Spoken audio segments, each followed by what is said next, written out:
तो दोस्तों देखिए, हम मैथ के अंदर कुछ क्वेश्चन सोल्व करेंगे और ये आए हुए क्वेश्चन है प्रीवियस के अंदर। ठीक है, SSC CGL, SSC GD, MTS वगैरह रेलवे में ये आए हुए क्वेश्चन है और उनको सोल्व करेंगे। तो आप इस वीडियो को अंत तक देखना और हम कैसे कम समय में क्वेश्चनों को सोल्व करते हैं वो देखेंगे।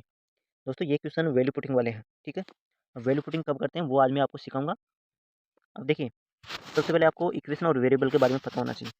इक्वेशन और वेरिएबल क्या होता है, थोड़ा सा मैं इसके बारे में जानकारी दे देता हूँ और फिर अपन क्वेश्चन से वो ठीक से समझ पाएंगे। ठीक है, अगर आप यहाँ से समझ पाए तो ठीक है, नहीं तो क्वेश्चन से समझ जाएंगे। देखिए, वेरिएबल वो होते हैं, जैसे मान लीजिए मैं ए की बात करूँ, बी की बात करूँ, सी की बात करूँ, ऐसे डॉट डॉट कोई भी नंबर ले सकता हूँ, एक्स है, वाई है, जेड है, ये क्या है, वेरिएबल। ठीक है, और इक्वेशन क्या होती है, जैसे मान लीजिए मैं ए प्लस बी की बात करूँ, इसके बराबर में आपको 10 दे दिया। ठीक है, तो इक्वेशन ये होती है कि इक्वेशन, ठीक है, यानी बराबर के आगे क्या दे रखा है। और वेरिएबल क्या है, यहाँ पे दो है, ए और बी, दो वेरिएबल है। मैं बात करूँ ए प्लस बी प्लस सी बराबर 8 है। ठीक है, तो यहाँ पे वेरिएबल कितनी हो गई, अब 3, ए बी और सी। ठीक है, और इक्वेशन कितनी हो गई, ए की अभी भी। ठीक है, मैं बात करूँ 2a प्लस 3b बराबर 4 है। ठीक है, अब यहाँ पे वेरिएबल कितनी है, अभी भी दो ही है, क्योंकि एक तो ए है और एक बी है। ठीक है, ऐसे नहीं जोड़ना है कि 2a और 3a यानी कि 5 ए वेरिएबल हो गई, ऐसे नहीं है। वेरिएबल ए और बी होती है। ठीक है, तो ए और बी वेरिएबल है और इक्वेशन ए की है 4। ठीक है, मैं बात करूँ ए प्लस बी बराबर 3 है, ए माइनस बी बराबर 2 है। ठीक है, यहाँ पे वेरिएबल कितनी है, अभी भी दो ही है, ए और बी। ठीक है, क्योंकि ए और बी है दोनों के अंदर ही, तो दो वेरिएबल हो गई ए और बी। इक्वेशन कितनी हो गई, दो हो गई इक्वेशन भी, एक ये वाली हो गई और एक ये वाली हो गई। ठीक है, इक्वेशन भी दो हो गई और वेरिएबल भी दो हो गई। ठीक है, तो वेरिएबल क्या होती है, एक्स वाई जेड में ऐसे होती है। वेरि इक्वेशन क्या होती है, इक्वेशन में जो बराबर के आगे जो भी नंबर दे रखा है कुछ भी, ठीक है, वो हमारी इक्वेशन होती है। अब देखिए, मैं क्वेश्चन में और समझाऊंगा ठीक से, थोड़ा सा पेशेंस रखिए और मैं इसको डिलीट करता हूँ और क्वेश्चन पे चलते हैं। अब देखिए, हमारा पहला क्वेश्चन को देखें। यहाँ पे वेरिएबल देखिए, वेरिएबल इस क्वेश्चन में कितनी है, ए और बी दिख रहा है आपको, इसके अलावा और कोई नहीं दिखेगा। ठीक है, तो ए और बी दो वेरिएबल है। इक्वेशन कितनी है, इक्वेशन तो एक ही है, तो इक्वेशन एक है, तो मैं एक वेरिएबल ज़्यादा हो गई इक्वेशन से। ठीक है, क्योंकि इक्वेशन और वेरिएबल बराबर है तब तो अपन वैल्यू पुटिंग नहीं करेंगे। अगर इक्वेशन से ज़्यादा अगर वेरिएबल आ जाए तो अपन वैल्यू पुटिंग करेंगे। ठीक है, मैं एक वेरिएबल मेरे पास ज़्यादा है वे इक्वेशन से, मैं एक की वैल्यू पुटिंग कर रहा हूँ। जैसे मान लीजिए मैं बी के बराबर कुछ भी रख सकता हूँ। ठीक है, जैसे मान लीजिए मैं 1 2 3 4 5 ऐसे कोई भी नंबर ले सकता हूँ। लेकिन मान लीजिए मैं कोई भी नंबर लूँगा, जैसे बड़ा नंबर ले लूँ, 5 2 1 कोई भी मान लीजिए, तो मुझे थोड़ा कैलकुलेशन हार्ड होगा। कैसे हार्ड होगा, जैसे मान लीजिए मैं बी के बराबर 5 ले तो स्क्वायर करना पड़ेगा, फिर यहाँ पे स्क्वायर करना पड़ेगा, फिर मल्टीपल करूँगा। ठीक है, तो थोड़ा हार्ड होगा, इसलिए मैं क्या रख सकता हूँ, 0। अब देखिए दोस्तों, एक बात और ध्यान रखना है, जब भी आप 0 रख रहे हैं तो आपको ये ध्यान रखना है बट्टा में 0 नहीं बनना चाहिए। ठीक है, तो यहाँ पे तो बट्टा में कोई है ही नहीं, तो 0 बनेगा भी नहीं, तो यहाँ हम बी का वैल्यू पुटिंग 0 रख सकते हैं। ठीक है, अब देखिए, मैं बी के बराबर 0 रख दिया, तो ये ए स्क्वायर नहीं सॉरी बी स्क्वायर, यानी बी की वैल्यू 0 है, 0 का स्क्वायर करूँगा तो 0 आएगा। ठीक है, ये कट जाएगा, ये भी 0 बन जाएगा, क्योंकि बी की वैल्यू 0 है और 0 से किसी भी संख्या को मल्टीप्लाई करते हैं तो 0 आता है। ठीक है, तो 0 इंटू ए करूँगा तो 0 आ गया था। यहाँ बी स्क्वायर, ये भी 0 हो जाएगा, ये 0 हो जाएगा और ये 0 हो जाएगा, तो आपके पास क्या बचा, ए स्क्वायर का रूट। ठीक है, प्लस, यहाँ पे प्लस है देखिए बीच में, उसके बाद में क्या बचा, ए स्क्वायर का रूट, और बराबर क्या था, 1 था। अब देखिए, स्क्वायर कट जाएगा रूट से। ठीक है, ये कट गया, ये कट गया, तो आपके पास क्या बचा, एक ए, तो ये बच गया और एक ये, तो 2a बराबर आपके पास क्या गया, 1, और ए बराबर क्या आ गया, 1/2।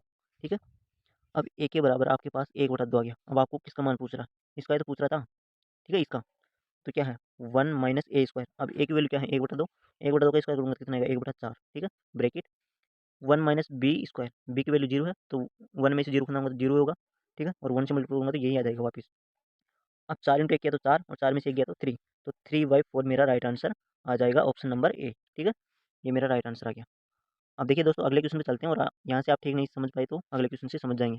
आप ऐसे 4 5 क्वेश्चन करेंगे तो समझ में आ जाएगा आपका। ठीक है, अब देखिए सेकंड नंबर क्वेश्चन को, यहाँ पे वेरिएबल कितनी है, एक्स वाई और जेड, 3 वेरिएबल है। इक्वेशन कितनी है, इक्वेशन तो एक ही है हमारे पास, 2z। ठीक है, मैंने क्या बताया, बराबर के आगे जो भी दे रखा है वो इक्वेशन होती है। ठीक है, तो इक्वेशन यहाँ पे एक ही दे रखी है। अब मैं क्या कर रहा हूँ, यहाँ पे भी वैल्यू पुटिंग करूँगा। अब अगर मान लीजिए मैं जेड की वैल्यू 0 रख लेता हूँ, तो इनफाइनाइट नहीं बनेगा, क्योंकि बटा में 0 नहीं आएगा फिर। अब मैं जेड की वैल्यू 0 रख लेता हूँ। ठीक है, अब मैं जेड की वैल्यू 0 रख लिया, तो एक्स प्लस वाई बराबर क्या आ गया, 0 आएगा, क्योंकि जेड की वैल्यू मैंने जीरो रख ली और जीरो इंटू दो करूँगा तो जीरो आएगा, तो मैंने एक्स प्लस वाई के बराबर जीरो रख लिया। अब मैं एक्स प्लस वाई के बराबर जीरो बनाने के लिए मैं क्या करूँगा, मान लीजिए मैं एक्स और वाई में से किसी को अब जीरो नहीं बना सकता हूँ, क्योंकि मान लीजिए मैं किसी को भी जीरो बना दिया तो ये नीचे बटा में जीरो बन जाएगा, इसलिए मैं अब जीरो नहीं बनाऊंगा। तो मैं क्या करूँगा, किसी का मान रखूँगा यहाँ पे, जैसे मान लीजिए मैं वाई की वैल्यू एक रख लेता हूँ, ठीक है। तो मुझे अब एक्स प्लस वाई बराबर जीरो बनाने के लिए क्या करना पड़ेगा, एक्स की वैल्यू -1 रखना पड़ेगा, ठीक है। अब मैं अगर मान लीजिए -1 और प्लस का 1 जोड़ूंगा तो जीरो बन जाएगा। तो अब इसका मान रख दीजिए कि एक्स की वैल्यू मैंने क्या पुट किया, 1 माइनस का, और वाई की वैल्यू 1 प्लस का, ठीक है। अब देखिए हमारे पास एक्स वाई जेड की वैल्यू आ गई है और अब अपन को इनको सोल्व करना काफ़ी आसान हो गया, ठीक है। एक्स के बराबर क्या है, -1 बटा एक्स माइनस जेड, एक्स की वैल्यू क्या है -1 और माइनस जेड करूँगा, जेड की वैल्यू जीरो है तो जीरो माइनस करूँगा तो जीरो वो -1 ही आएगा, ठीक है। प्लस वाई की वैल्यू क्या है, प्लस का 1 वाई माइनस जेड, तो ये भी 1 हो जाएगा क्योंकि जेड की वैल्यू जीरो है और जीरो माइनस करूँगा तो प्लस का 1 ही आएगा, ठीक है। अब देखिए माइनस ऊपर भी है और बटा में भी माइनस है इसके अंदर, ठीक है, पहले इक्वेशन के अंदर। तो ये क्या हो जाएगा, प्लस का 1 हो जाएगा, माइनस माइनस कट जाएगा। तो +1 और +1 बराबर क्या हो जाएगा, 2। तो हमारा राइट आंसर आ जाएगा ऑप्शन नंबर सी। अगले क्वेश्चन पे चलते हैं। अगले क्वेश्चन में देखिए एक्स वाई जेड तीन वेरिएबल है, क्या है, एक्स वाई और जेड तीन वेरिएबल है और इक्वेशन एक ही है यहाँ पे भी, ठीक है। अब देखिए मैं जीरो बनाता हूँ, जैसे मान लीजिए मैं एक्स को जीरो बना लेता हूँ, ठीक है। मैं एक्स को जीरो बना लिया। अब मान लीजिए मैं वाई और जेड इनको इनके बराबर जीरो है तीनों के, तो वाई और जेड प्लस के बराबर भी जीरो होगा। तो मुझे क्या करना होगा, अब मैं वाई को जीरो नहीं बना सकता हूँ, क्यों नहीं बना सकता हूँ, अगर वाई को जीरो बना लूँगा तो यहाँ जीरो बन जाएगा और जीरो बना लूँगा बटा में तो ये इनफाइनाइट हो जाएगा। तो मैं क्या करता हूँ कि वाई के बराबर प्लस का 1 रख लेता हूँ, ठीक है। अब मान लीजिए मैं वाई के बराबर +1 रख लिया तो जेड के बराबर मुझे क्या रखना होगा, -1। -1 क्यों रखना होगा, क्योंकि मैं तीनों को जोड़ूंगा तो मेरे पास जीरो आना चाहिए और मैं तीनों को अगर मान लीजिए जोड़ता हूँ तो जीरो बन जाएगा, ठीक है। इसलिए मैं जेड के बराबर -1 रखा था, ठीक है। अब देखिए मेरे पास एक्स वाई जेड की वैल्यू आ गई है, अब मैं डायरेक्ट इसमें पुट करके आंसर दे दूंगा। अब देखिए एक्स के बराबर जीरो है तो डायरेक्ट एक्स को काट दीजिए, ये कट जाएगा और ये कट जाएगा। अब आपके पास क्या बचा, 3y², वाई की वैल्यू क्या है, प्लस का 1 और 1 का स्क्वायर करेंगे तो 1 और 3 से मल्टीप्लाई करेंगे तो 3 आ जाएगा। प्लस जेड के बराबर क्या है, जेड के बराबर है -1 और -1 का स्क्वायर करूँगा तो प्लस का 1 बन जाएगा, ठीक है। बटा में क्या है, 2y² यानी कि वाई की वैल्यू क्या है, प्लस का 1 और 1 का स्क्वायर करूँगा तो 1 और 2 से मल्टीप्लाई करूँगा तो 2 आ जाएगा। तो 3 + 1 कितना हो गया, 4 और 4 बटा 2 करूँगा कितना आ जाएगा, 2 मेरा राइट आंसर आ जाएगा ऑप्शन नंबर डी। ऐसे अगले क्वेश्चन पे चलते हैं। इस क्वेश्चन को देखें, हमें यहाँ पे कितनी वेरिएबल है, ए, बी, सी और एक्स, 4 वेरिएबल है, जबकि इक्वेशन यहाँ पे भी एक ही है, ठीक है। यहाँ पे इक्वेशन एक है, वेरिएबल 4 है। तो मैं क्या करता हूँ, एक्स के बराबर जीरो पुट कर लेता हूँ, ठीक है। एक्स के बराबर जीरो पुट कर लिया तो ए प्लस बी प्लस सी बराबर क्या आ जाएगा, जीरो हो जाएगा, क्योंकि जीरो इंटू दो करूँगा तो जीरो हो जाएगा यहाँ पे। तो ए प्लस बी प्लस सी बराबर जीरो हो जाएगा। देखिए मैं मान लीजिए सी के बराबर भी मैं जीरो रख लूँ तो कोई आपत्ति नहीं है, ठीक है, क्योंकि अभी भी मेरे पास यहाँ पे ए और बी बच गया है। अब ए और बी के बराबर मुझे जीरो नहीं रख सकता हूँ। अब मान लीजिए मैं दोनों में से एक में भी जीरो कर दिया तो मुझे दूसरा भी जीरो लेना पड़ता है, क्योंकि तभी तीनों को जोड़ूंगा जब जीरो होगा। तो इसलिए मुझे ए को किसी को संख्या में मानना होगा, जैसे मैं बी के बराबर प्लस का 1 मान लेता हूँ तो ए के बराबर मुझे क्या मानना होगा, माइनस का 1, क्योंकि मैं तीनों को जोड़ूंगा। अब ये प्लस का 1 आया था बी और ये जीरो आया था, अब मैं तीनों को जोड़ रहा हूँ तो जीरो अब बनेगा, ठीक है। ए के बराबर मेरे पास क्या आया, -1, ठीक है। अब मैं इसमें वैल्यू पुट करके आंसर दे दूंगा। अब देखिए सी और एक्स को तो डायरेक्ट काट दीजिए, क्योंकि ये जीरो है तो ये जीरो होगा, ठीक है। ये एक्स कट जाएगा और ये सी भी कट जाएगा, ठीक है।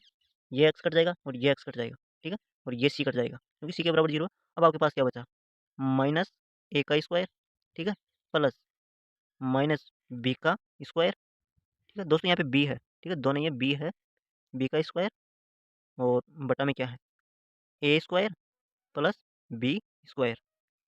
अब देखिए दोस्तों, मान लीजिए अगर पावर सम है तो उनका स्क्वायर हो, फोर्थ हो, कुछ भी हो तो वो प्लस हो जाता है। तो यहाँ पे ध्यान रखना कि ये क्या हो जाएगा, प्लस ए स्क्वायर हो जाएगा। तो ए स्क्वायर प्लस ये भी पावर सम है तो यहाँ पे भी बी स्क्वायर हो जाएगा और बटा में भी अपने पास क्या है, ए स्क्वायर प्लस बी स्क्वायर। अब देखिए बराबर हो गया तो ये कट जाएगा तो क्या हो जाएगा, एक।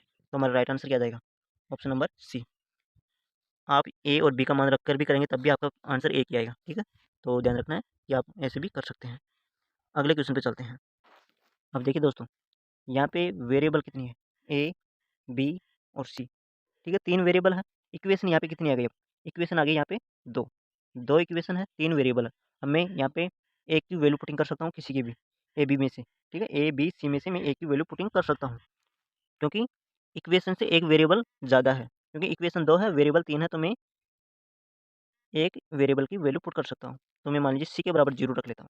अब ए, बी में से मैं किसी को 0 नहीं बना सकता हूँ, क्योंकि मेरे पास 2 इक्वेशन है और मैं 2 इक्वेशन से नीचे वेरिएबल नहीं ले जा सकता हूँ, ठीक है। अब मैं सी के बराबर 0 कर लिया, तो ये कट जाएगा क्योंकि ये 0 हो गया, तो आपके पास ए प्लस बी बराबर क्या आ जाएगा फिर 5।